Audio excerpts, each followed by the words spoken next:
Again, I appreciate the kind invitation and the kind words. I said to Emily as we emailed one another back and forth before I came here, some sort of spell has come over Paul that he thinks I'm really greater than I am, and it seems that I can't cure him of that. He just goes on talking about someone that I almost don't even recognize as he describes me. So I thank you for the invitation, and I hope you discover that you haven't wasted a plane ticket in bringing me out here from the land of the fruits and the nuts.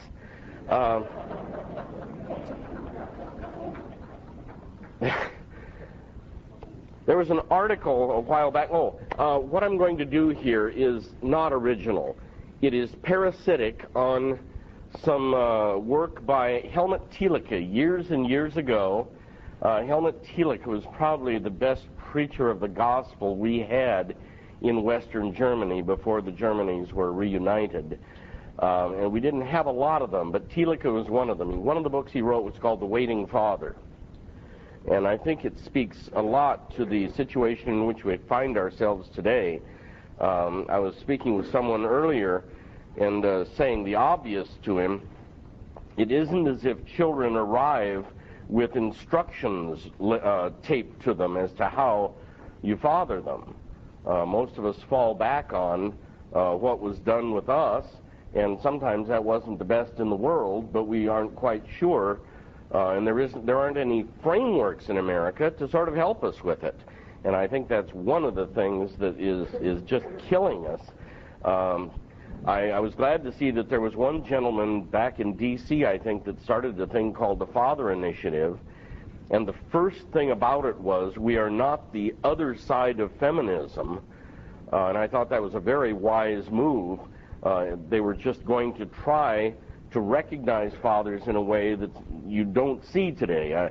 Sometimes I think if I see one more TV commercial where a wife explains an overhead cam to her husband, I'm going to shoot my TV the way Elvis did.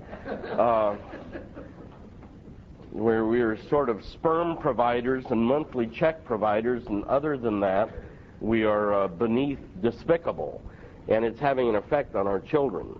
All right. Coattailing on some of the stuff from Helmut Thielicke. Some years ago, a well-known periodical published an article on prayer, and the argument went something like this. People today are being constantly assaulted from the outside by so many things. The best way to prevent one's being completely absorbed and devoured is to enter into a state of inward composure. The article goes on to say that this is probably similar to what the Christian calls prayer. And what did he think it was? Kind of an inner soliloquy. One need not act as if one were really speaking to God. The modern person is quite rational about it and abandons that old resort to a world beyond and realizes he's really only talking to himself. Behind the heroic set of this author, says Thielicke, lies the whole tragedy of a child who's lost his father. The real inner situation that's reflected here, says he, here's how it can be described. Quote, man is walking through the dark forest of life in the gloom of night. Specters are lurking all around him, and strange sounds disquiet him. The dark forest is full of dangers. Modern man calls this weird sense of threat and danger the anxiety of life, the fear of life itself. He would give a lot if there were someone to go along with him, someone who would put his hand on his shoulder and say to him, don't worry, I'm with you. I know the pitfalls. I know the dangerous cliffs. I know where the robbers lie in ambush. I'll get you safely through. As long as I am with you, nothing can hurt you.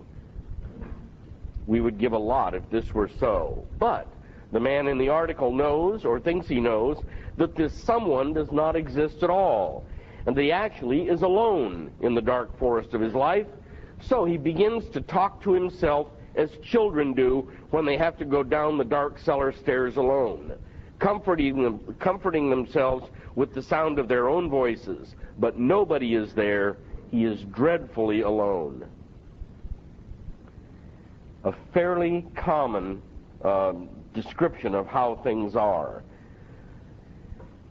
Think of the story of Sample complete. Ready to continue?